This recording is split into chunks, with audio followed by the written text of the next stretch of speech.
तहत जिस प्रकार से इसको मिशन के रूप में मुख्यमंत्री जी लेके जा रहे हैं और जो उनकी कल्पना है कि विश्व में ये महामारी नहीं होती, किस प्रकार से एग्जीबिशन और लगे, उसके अंदर जो निर्यात नीति भी हम लोग लेकर आए हैं कि इसको मदद मिलेगी और साथ ही साथ यही मदद नहीं मिलेगी, यहां पे जो आप लोग ऊल लेते हैं, जो वुल आता है वो अच्छे कारपेट के लिए आपके लिए आता है, वहां से न्यूजीलैंड से आता है, ऑस्ट्रेलिया से आता है। हम लोगों ने यहां पर 2 कॉमन फैसिलिटी सेंटर तैयार कर रहे हैं, एक यहीं पे तैयार हो रहा है और एक कॉमन फैसिलिटी सेंटर के ही तरह प्रयागराज के अंदर, वहां पर प्रयागराज के अंदर और कौशाम्बी के अंदर मिला के चलेंगे तो 5 से 6 लाख भेड़ पालक हैं। वो भेड़ पालक जो है वो कुछ करते नहीं है, उसके अंदर वो जो भेड़ पालक हैं, मुख्यमंत्री जी चाहते थे कि उसके लिए भी एक पायलट प्रोजेक्ट बने, तो वहां पर भी एक पायलट प्रोजेक्ट बनाया हुआ है जिसका अब शिलान्यास होने वाला है, जिसके लिए आग्रह मैं मुख्यमंत्री जी से समय लेके करूंगा। वहां पर 5 लाख जो भेड़ हैं उनकी क्वालिटी किस प्रकार से अच्छी नस्ल और अच्छी बने, उसके जो वुल कैसे और अच्छा हो, उसकी फिर शेयरिंग करने के बाद वहां पर जो लुधियाना या राजस्थान से या जो पाकिस्तान से भी वुल आता है उससे बेहतर कैसे बनेगा, उसकी व्यवस्था की जा रही है, जिससे 1 साल के अंदर आपको न्यूजीलैंड और ऑस्ट्रेलिया से वुल नहीं मंगवाना पड़ेगा, आपको वो ही प्रयागराज और मिर्जापुर से ही मिल जाएगा। ऐसी व्यवस्था हम लोग आपके लिए स्थापित कर रहे हैं। किस प्रकार से किसी शासन ने या किसी सरकार ने चिंता करी है, वो खाली योगी आदित्यनाथ जी की सरकार ने करी है, उनके मार्गदर्शन में की है, और इसी को कहते हैं सबका साथ, सबका विकास और सबका विश्वास। न धर्म देखा, न जाति देखी, मगर सबके लिए वो कार्य कर दिया।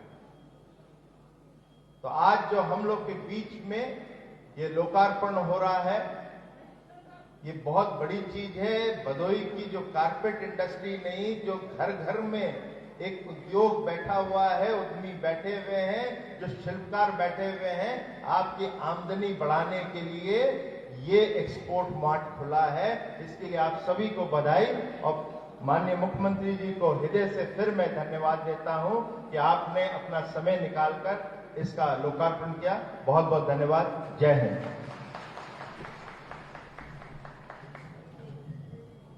बहुत बहुत धन्यवाद माननीय। आपने बिल्कुल सच कहा कि माननीय मुख्यमंत्री महोदय की दूरगामी सोच का प्रतिफल है एक जनपद एक उत्पाद योजना, जिसने उद्यम को एक नई उड़ान दी और उत्तर प्रदेश को एक नई पहचान।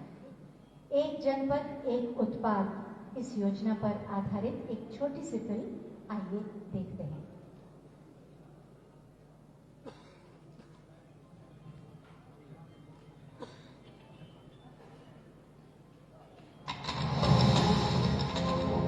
तीन साल पहले एक जिद की उत्तर प्रदेश ने 75 जनपदों में चल रहे लघु उद्योगों को प्रोत्साहन देने की,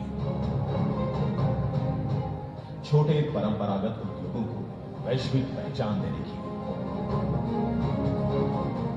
इसके साथ ही प्रधानमंत्री नरेंद्र मोदी की प्रेरणा से मुख्यमंत्री योगी आदित्यनाथ ने एक जनपद एक उत्पाद कार्यक्रम की शुरुआत की, जिसके तहत यूपी के हजारों परंपरागत उद्योगों को सही पॉलिसी फ्रेमवर्क में ढालकर बड़ा बनाना था।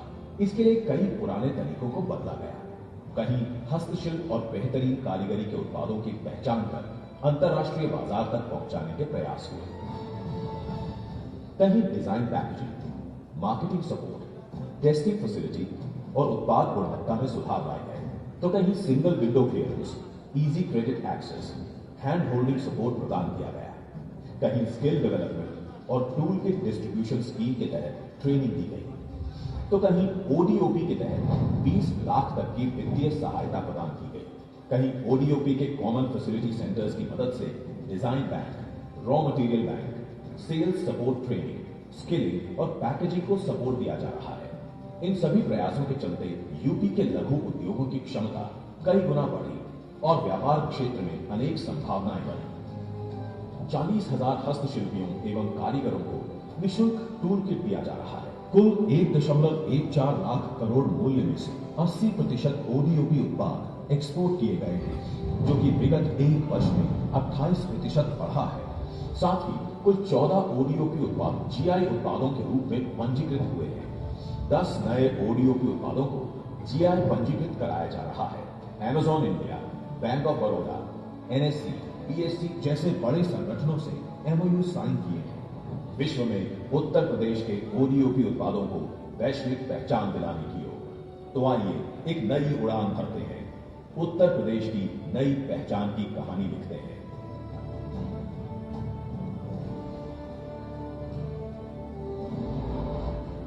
एक जनपद एक उत्पाद कार्यक्रम, नई उड़ान नई पहचान।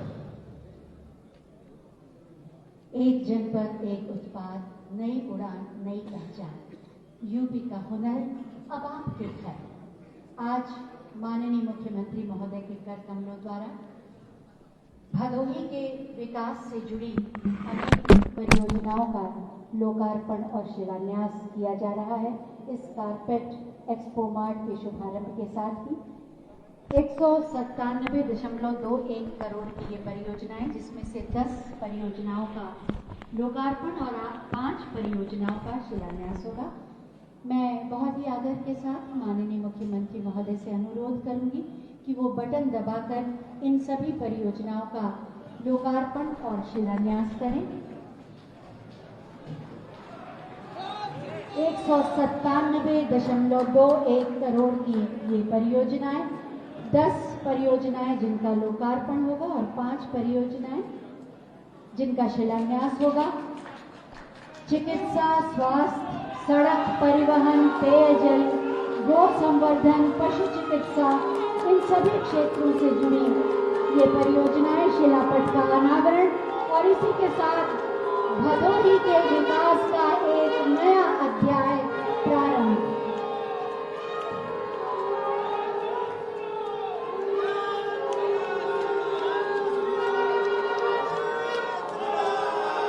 हुनर की धरती भदोही को ये उपहार, ये तोहफा, एक बार जोरदार तालियां।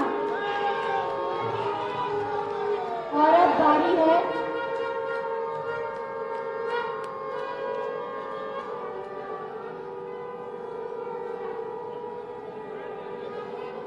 विकास का उद्घोष, विकास की ध्वनि तरंगित होती है जहां भी माननीय मुख्यमंत्री महोदय आसीन होते हैं। विकास की तरंगें, उसकी गूंज सुनाई देती है। अब सभी ध्वनियों को विश्राम दे दें, जिससे हम आगे कार्यक्रम को ले चलें।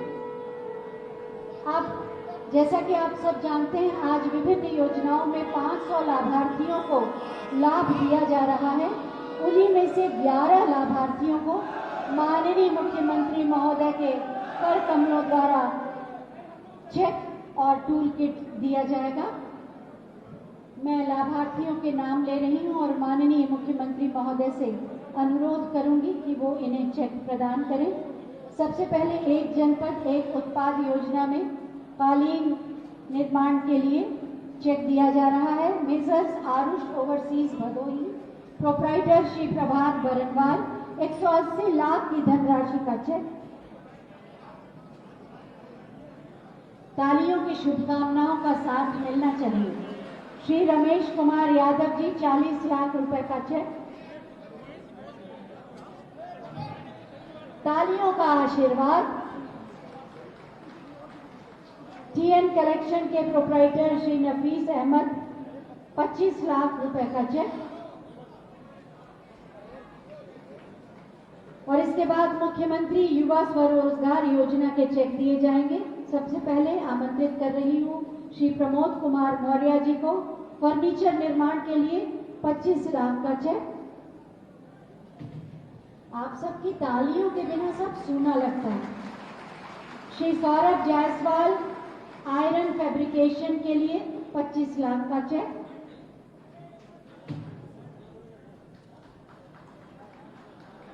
इसके बाद विश्वकर्मा श्रम सम्मान योजना के अंतर्गत टूल किट प्रदान किए जाएंगे। सबसे पहले सिलाई के लिए सुश्री नेहा यादव।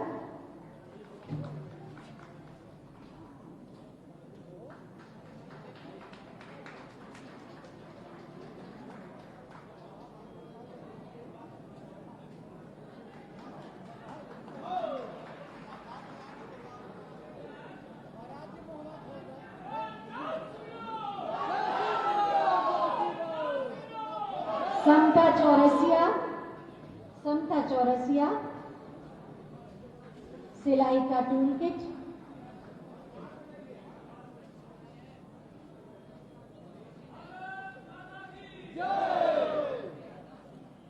आत्मीय संवाद और आशीर्वाद माननीय मुख्यमंत्री महोदय का हलवाई श्री शिव कुमार बिंद।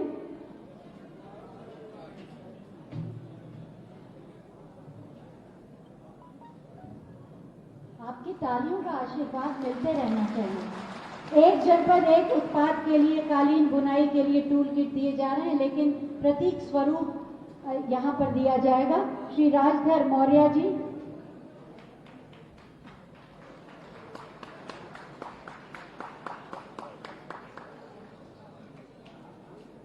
श्री फूलचंद यादव जी।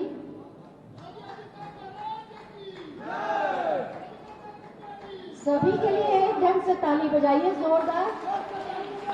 राजेश कुमार जी। राजेश कुमार जी।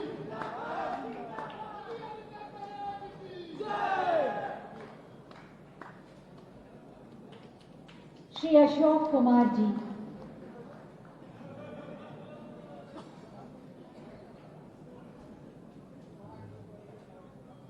सभी का, जितने भी लाभार्थी हैं, जोरदार तालियों से उनका स्वागत, अभिनंदन करिए, उनका उत्साह बढ़ाइए। बहुत बहुत धन्यवाद माननीय मुख्यमंत्री महोदय। संभावनाओं को तलाश कर एक सुदृढ़ व्यवहारिक कार्य योजना के रूप में उन संभावनाओं को परिणित कर उत्तर प्रदेश के विकास को तेज गति देके आत्मनिर्भर उत्तर प्रदेश के निर्माण में संलग्न है माननीय मुख्यमंत्री माननीय श्री योगी आदित्यनाथ जी। ये उन्हीं के सत प्रयास, प्रेरणा और मार्गदर्शन है कि आज ईज ऑफ डूइंग बिजनेस में पूरे देश में उत्तर प्रदेश का दूसरा स्थान है। मैं बहुत ही आदर के साथ माननीय मुख्यमंत्री महोदय से अनुरोध करूंगी कि अपने आशीर्वचनों से हमें अनुग्रहित करें। भारत माता की।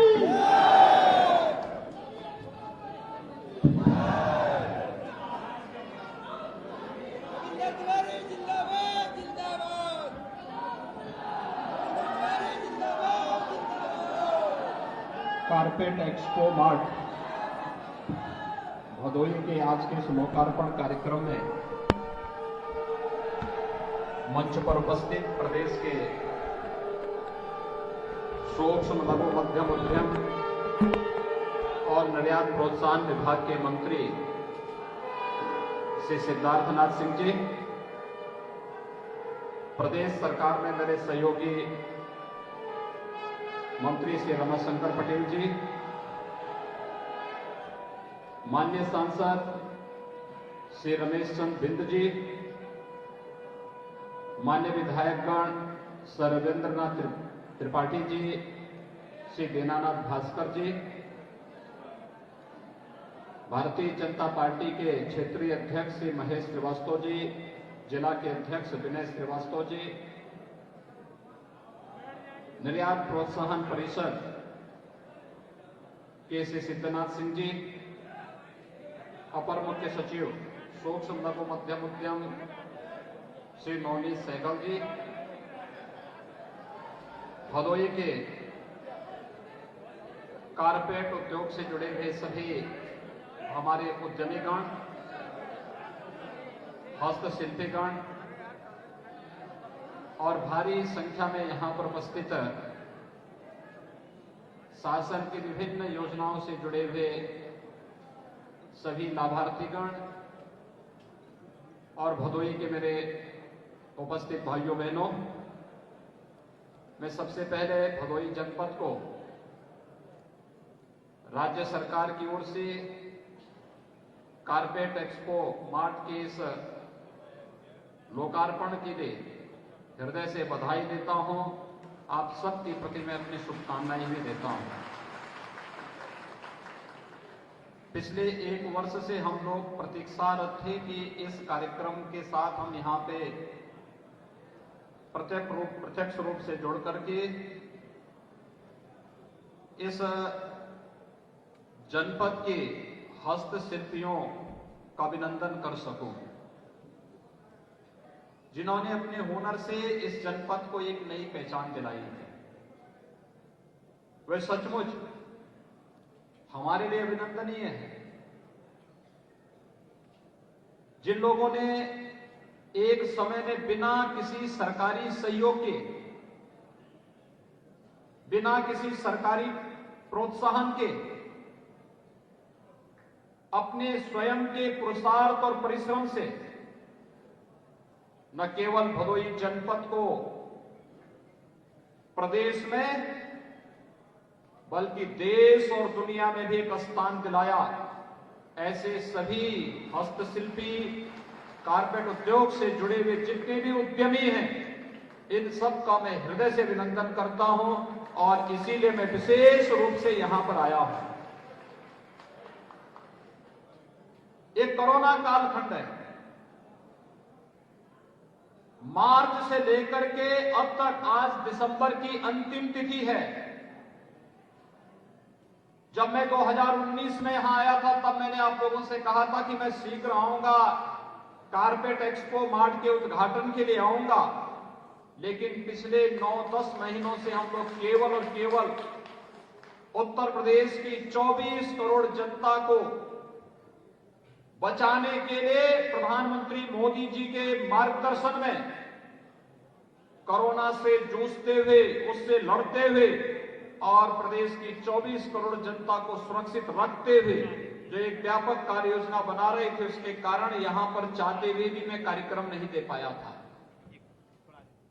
और इसीलिए मैंने जब इस विभाग के मंत्री से, इस विभाग के अधिकारियों से चर्चा की, उन्होंने सहर्ष इस बारे में कहा कि ये तो हमारा तैयार है और हम लोग चाहते हैं कि कारपेट जगत से जुड़े हुए हमारे उद्यमियों के अभिनंदन का साक्षी एक कार्यक्रम बने। अगर प्रत्यक्ष उपस्थिति के माध्यम से कार्यक्रम हो जाए तो बहुत अच्छा होगा। और इसलिए आज मैं विशेष रूप से आज यहाँ के उद्यमियों को, यहाँ के हस्तशिल्पियों को सम्मान देने के लिए आपके भदोही जनपद में आया हूं, जिन्होंने प्रदेश और देश को एक नई पहचान कारपेट के क्षेत्र में भदोही के माध्यम से दी है। भाइयों बहनों, बहुत बड़ा कार्य यहां के हस्तशिल्पियों ने किया है अपने हुनर के माध्यम से, और वह कार्य सचमुच अभिनंदनीय कार्य है।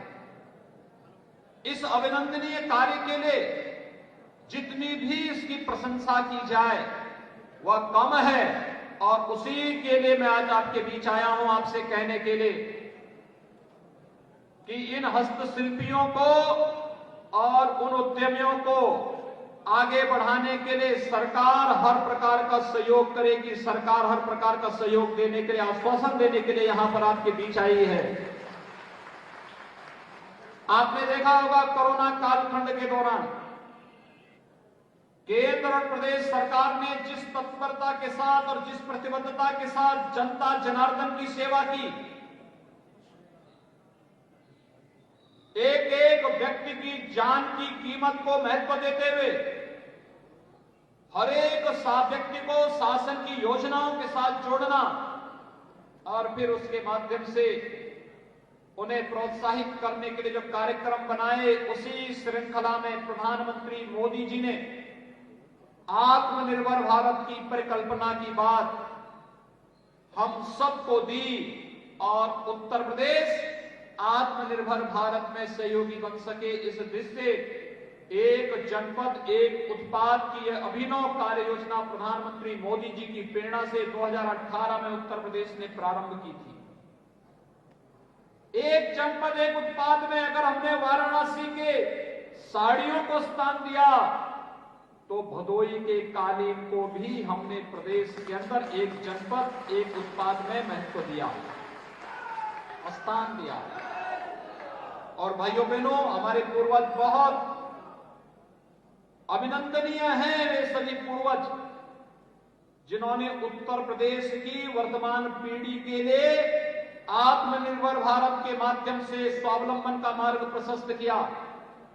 वह था, यहां पे हर एक जनपद के पास अपनी एक विशिष्ट पहचान है, और उस विशिष्ट पहचान ने अपने उस उत्पाद के माध्यम से जो विशिष्ट पहचान उस जनपद को दी, वह हमारी अनमोल धरोहर है। अनमोल धरोहर, किसी भी जिले में आप जाइए, वहां की अपनी एक पहचान बन जाती है। मैं मानता हूं भदोई जैसी हुनर हो सकता है किसी जिले में भले ही न हो, लेकिन वहां पे प्रकृति प्रदत्त कुछ ना कुछ ऐसा उपहार जरूर है जिसके माध्यम से लोग देश और दुनिया को कुछ दे रहे हैं। जैसे सिद्धार्थनाथ सिंह जी ने कहा कि सिद्धार्थनगर का काला नमक चावल है, ऐसे कौशाम्बी का अमरूद भी तो है। कौन नहीं जानता इसके बारे में? यानी आखिर यहां के किसानों ने भी तो किसी भी क्षेत्र में इसे पीछे नहीं रखने दिया। चंदौली का चावल, आज तो चंदौली का किसान एक ब्लैक चावल को भी लेके आ रहा है, ब्लैक राइस भी लेके आया है। बाजार में उसका दाम 700 रुपए तक मिल रहा है। यानी किसान हो, हस्तशिल्पी हो, युवा हो और समाज का कोई भी तबका, उसको प्रोत्साहित करने के लिए आत्मनिर्भर भारत की इस परिकल्पना को साकार करता हुआ यह कारपेट एक्सपो मार्ट अपने आप में इन सभी उद्यमियों और हस्तशिल्पियों का अभिनंदन करने के लिए आज यहां पर खड़ा है। इसलिए इसको लोकार्पित करते हुए मुझे बहुत प्रसन्नता की अनुभूति हो रही है। और यहां पर तो एक साथ आए हैं इस जनपद के हम लोग, जहां यहां के उत्पाद को, यहां के प्रोडक्ट को प्रोत्साहित करने के लिए, इसको मार्केट देने के लिए जहां आए हैं, बाजार देने के लिए आए हैं, वहीं साथ ही साथ इसी बहाने यहां की विकास की योजनाओं का भी लोकार्पण और शिलान्यास भी हो जा रहा है। हमारे सांसद, हमारे विधायक जी ने, श्री रविंद्रनाथ त्रिपाठी जी ने, श्री दीनानाथ भास्कर जी ने, श्री रमेश चंद्र बिंद जी ने यहां के विकास के लिए जो कार्य योजना बनाई, कहीं सड़क, कहीं पुल, कहीं चिकित्सालय, कहीं विद्यालय, कहीं ITI, कहीं पॉलिटेक्निक, कहीं पर पशु चिकित्सालय, कहीं पेयजल की स्कीम, कहीं पर कुछ ना कुछ ऐसा कार्य जिससे यह भदोई जनपद जो यहां का परंपरागत हुनर है, इसके साथ साथ विकास की प्रक्रिया का हिस्सा भी बन सके। और विकास की प्रक्रिया के हिस्सा बनने के लिए ही लोकार्पण और शिलान्यास की इतनी योजनाओं को एक साथ, लगभग 200 करोड़ की परियोजनाओं का लोकार्पण और शिलान्यास एक साथ भदोई जनपद को आज प्राप्त हो रहा है।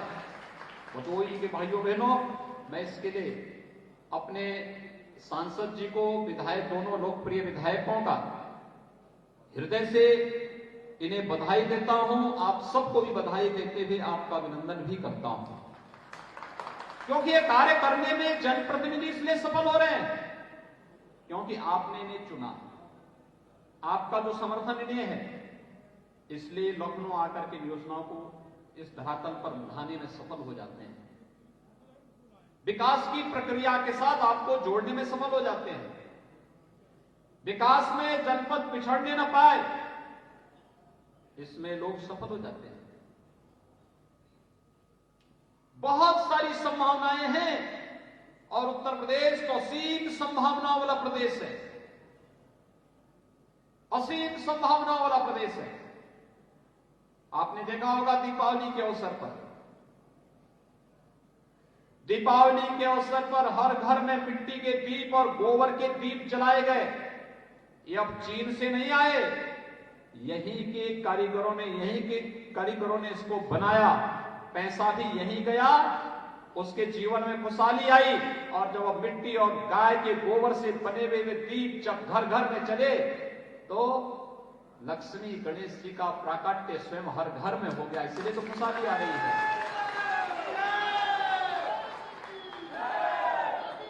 आपने देखा होगा दीपावली के दिन अयोध्या में 7 लाख से अधिक दीप जले और वाराणसी ने तो देव दीपावली पे रिकॉर्ड तोड़ दिया। 30 लाख से अधिक दीप एक साथ जला करके काशी के लोगों ने देव दीपावली के अवसर पर साथ साथ ये साबित कर दिया कि देव दीपावली के दिन स्वर्ग के देवता भी काशी में पधार करके उन्होंने काशी को एक नई पहचान देने का कार्य किया। भाइयों बहनों, आज यही तो हम लोग एक नई दिशा में प्रदेश को लेके जा रहे हैं। कितना बड़ा कार्य हुआ है। हर एक क्षेत्र में यह देश 1947 में आजाद हुआ था।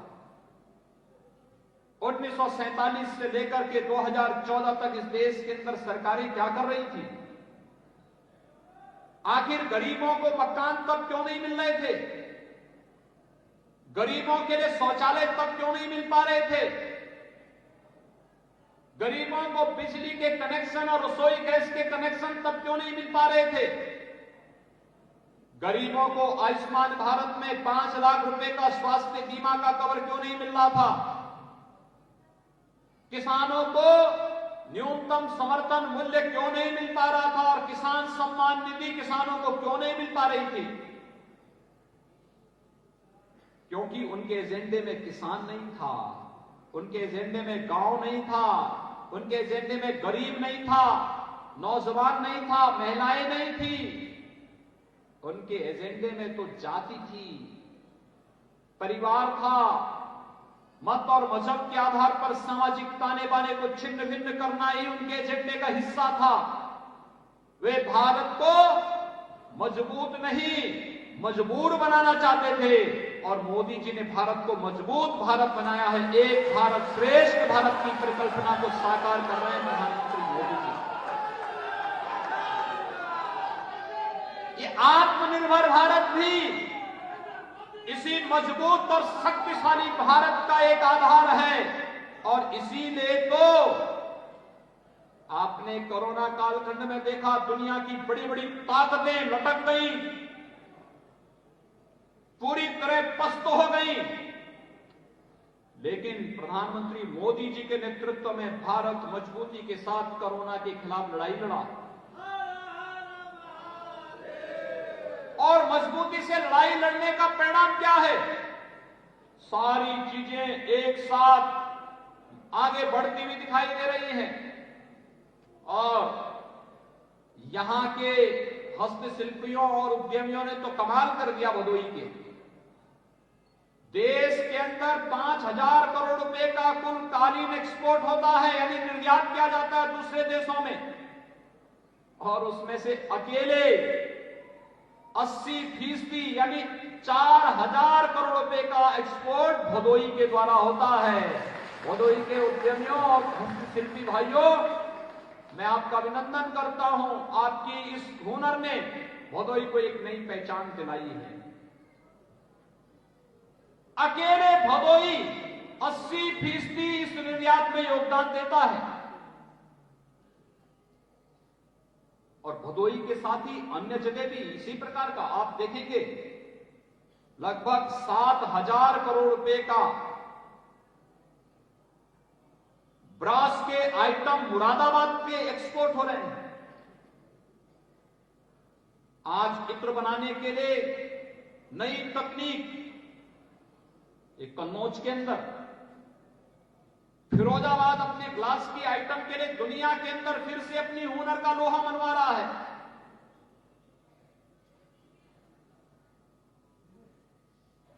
हार्डवेयर के लिए अगर आप जाएंगे तो अलीगढ़,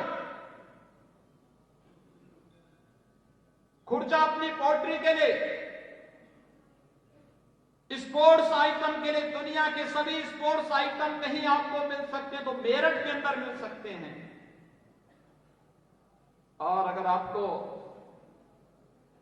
टेराकोटा के लिए देखना है तो गोरखपुर के कारीगरों की लोहा को उनकी कला को सम्मान देने के लिए हर व्यक्ति लालायित होता हुआ दिखाई देता है।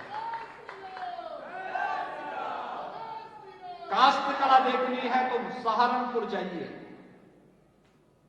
क्या नहीं है उत्तर प्रदेश में।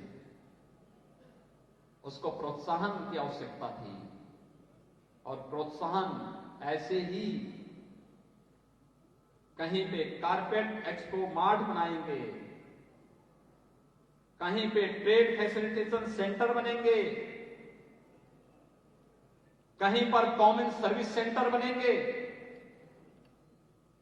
और निर्यात प्रोत्साहन के साथ जोड़ करके अपने हस्तशिल्पियों के मुनाफे को कई गुना बढ़ाने का कार्य करेंगे। और यही तो केंद्र और प्रदेश सरकार वर्तमान में कर रही है।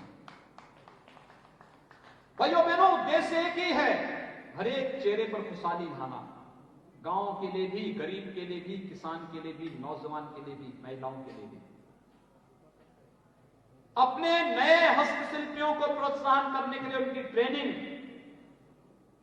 और फिर उन्हें टोल किट उपलब्ध कराना। टोल किट उपलब्ध कराने के साथ ही आपने देखा होगा कि उन्हें वन डिस्ट्रिक्ट वन प्रोडक्ट की योजना से प्रोत्साहन राशि देने की व्यवस्था भी की जा रही है। प्रधानमंत्री स्वरोजगार योजना के अंतर्गत उन्हें प्रोत्साहन के लिए सस्ते में लोन देने की व्यवस्था की जा रही है। मुख्यमंत्री स्वरोजगार योजना के माध्यम से भी उन्हें इस सुविधा के साथ जोड़ा जा रहा है। हर एक स्तर पर ये कार्य हर चेहरे पर खुशहाली लाने का एक अभियान है। भाइयों बहनों, आज देश बदल चुका है। आज भारत दुनिया के अंदर अपनी एक नई पहचान के रूप में दुनिया के अंदर अपनी एक धमक के साथ भारत आगे बढ़ रहा है। आज दुनिया भारत का लोहा मान रही है। आज दुनिया को इस बात का एहसास हुआ है कि अगर दुनिया को मानवता के कल्याण का मार्ग आगे प्रशस्त करना है तो नेतृत्व केवल भारत दे सकता है, भारत दे सकता है। प्रधानमंत्री मोदी जी के नेतृत्व में भारत उस नेतृत्व के लिए आज दुनिया का एक रोल मॉडल बना है। आज दुनिया के अंदर किसी भी क्षेत्र में आज से 6 वर्ष पहले क्या स्थिति थी? दुनिया ये मानती थी कि भारत तो एक पिछड़ा देश है और देखते ही देखते 6 वर्ष के अंदर प्रधानमंत्री मोदी जी ने भारत की पूरी तस्वीर को बदल करके दुनिया के सामने रख दिया। आज दुनिया भारत के पीछे जाने के लिए मजबूर हुई है। यह है नया भारत और इस नए भारत के साथ हम सबको जुड़ने की आवश्यकता है। स्वदेशी उत्पाद, स्थानीय उत्पाद को प्रोत्साहन देने की आवश्यकता है। यहां की कालीन को और प्रोत्साहन देने की आवश्यकता है। स्थानीय उत्पाद जहां कहीं भी लग रहे हैं, आज आपने सुना होगा, हम लोगों ने भी कहा है, अगर कहीं घाट पर पत्थर लगाने की आवश्यकता पड़ेगी तो पत्थर हम मिर्जापुर से ही लाएंगे, कहीं और जगह से नहीं। कहीं कोई बड़ा स्मारक और बड़ा भवन बनना है, अब हम यहीं के पत्थरों के अंदर उस संभावनाओं को तलाशेंगे। यहां के लोगों को रोजगार मिलेगा, यहां की संभावनाएं आगे बढ़ेंगी, विकास एक नई ऊंचाइयों तक छूता हुआ दिखाई देगा और साथ साथ स्थानीय उत्पाद को जिस पहचान के लिए वह मोहताज थी, वह पहचान मिलेगी तो दुनिया उसके पीछे आकर्षित होते हुए दिखाई देगी। भाइयों बहनों, मैं आज के इस अवसर पर एक बार फिर से आज वर्ष 2020 का ये अंतिम दिवस है। कल से हम 2021 में प्रवेश करेंगे। 2020 हमारे लिए चुनौतीपूर्ण भी था। 2020 हमें तकनीक से जोड़ने का वर्ष भी था। 2020 हमारे लिए उपलब्धियों का वर्ष भी था। 2020 में हम लोगों ने सदी की सबसे बड़ी महामारी का सामना किया। तो 2020 में कोरोना के बहाने ही सही लोग तकनीक से जुड़े और 2020 में कोरोना को परास्त करते हुए अयोध्या में मर्यादा पुरुषोत्तम भगवान श्री राम के भव्य मंदिर के निर्माण कार्य का शुभारंभ किया। प्रधानमंत्री मोदी जी के कर कमलों से इस कार्यक्रम का भी शुभारंभ हो जाता है। उत्तर प्रदेश ने दुनिया के सामने साबित किया है कि शांति और सौहार्द कहीं और से नहीं आएगी, हम सब पहल करके इसे स्थापित करेंगे।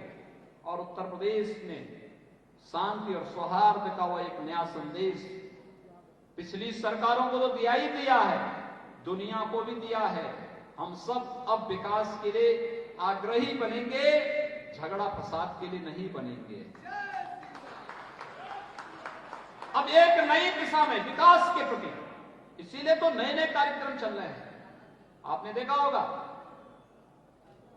प्रयागराज को वायु सेवा से जोड़ दिया गया है, पूर्वांचल एक्सप्रेसवे का निर्माण हो रहा है,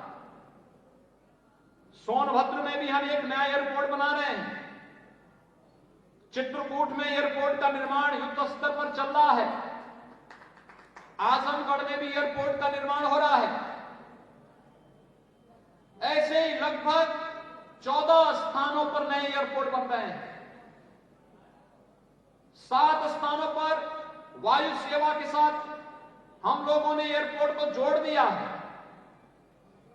बुंदेलखंड में एक्सप्रेसवे और डिफेंस कॉरिडोर का निर्माण हो रहा है और पश्चिमी उत्तर प्रदेश के मेरठ को प्रयागराज से जोड़ने के लिए गंगा एक्सप्रेसवे पर भी तेजी के साथ कार्य प्रारंभ किया जा रहा है। जमीन अधिग्रहण की कार्रवाई प्रारंभ हो रही है। ये सभी कार्य जब पूरे होंगे तो एक्सप्रेसवे उत्तर प्रदेश की अर्थव्यवस्था की बैकबोन बनेगी। यानी विकास दौड़ते हुए दिखाई देगा प्रदेश के अंदर।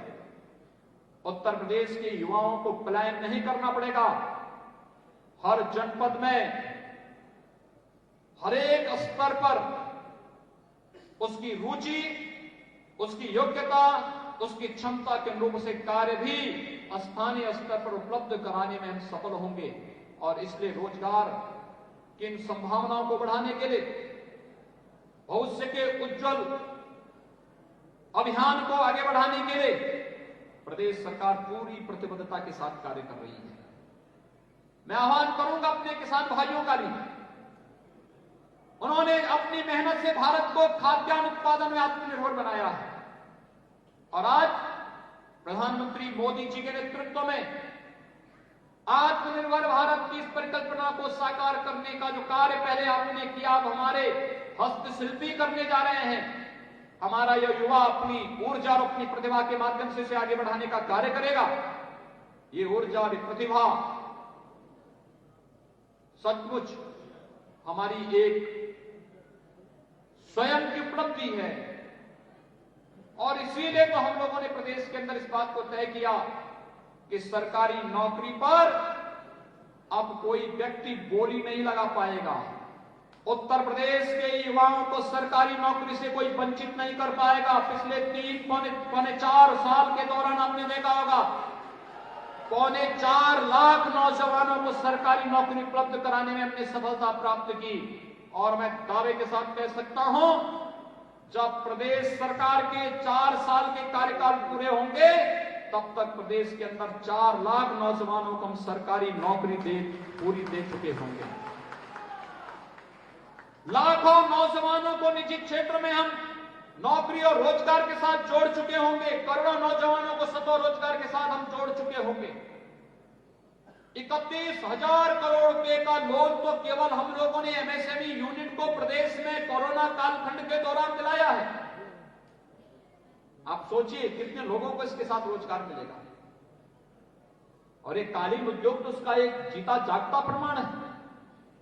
कुछ लोगों को ये सब अच्छा नहीं लगता, वे लोग नहीं चाहते कि इस प्रकार की चीजें हों, लेकिन हम आश्वासन देने के लिए आए हैं कि अपने हस्तशिल्पियों के लिए, अपने किसानों के लिए, अपने नौजवानों के लिए, मातृशक्ति के सम्मान के लिए केंद्र और प्रदेश सरकार पूरी प्रतिबद्धता के साथ कार्य करेगी और उसी प्रतिबद्धता को दोहराने के लिए आज सूक्ष्म लघु मध्यम उद्यम विभाग आपके बीच में यहां पर आया है। निर्यात प्रोत्साहन परिषद भारत सरकार भी आज आपके बीच में है और वे सभी लोग मिलकर के इस कारपेट एक्सपो मार्ट के माध्यम से दुनिया के बाजार को आपके यहां तक, इस भवन तक लेकर के आएगी। यहां के उद्यमी को दुनिया में नहीं बल्कि दुनिया के लोगों को यहां आकर के आपके हुनर को दुनिया का मार्केट उपलब्ध कराने के लिए यह मार्ट अपनी पूरी भूमिका के साथ और पूरी ऊर्जा के साथ कार्य करेगा। इस विश्वास के साथ मैं एक बार फिर से भदोही के आप सभी भाइयों बहनों को हृदय से बधाई देता हूं, अपनी शुभकामनाएं देता हूं। यहां के हस्तशिल्पियों और उद्यमियों का अभिनंदन करते हुए सूक्ष्म लघु मध्यम उद्यम विभाग और साथ साथ इस निर्यात प्रोत्साहन के लिए भारत का निर्यात प्रोत्साहन परिषद के अपने अधिकारियों को हृदय से धन्यवाद देते हुए आप सबके प्रति अपनी शुभकामनाएं देता हूं। धन्यवाद। जय हिंद। बहुत बहुत धन्यवाद माननीय। आपकी वाणी, आपके विचार हमेशा विकास के नए द्वार खोलते हैं और उस पर आगे चलने की प्रेरणा, बल और साहस भी देते हैं। और अब मैं अंत में माननीय विधायक माननीय श्री रविंद्रनाथ त्रिपाठी जी से अनुरोध करूंगी कि वो अतिथियों के प्रति आभार व्यक्त करें।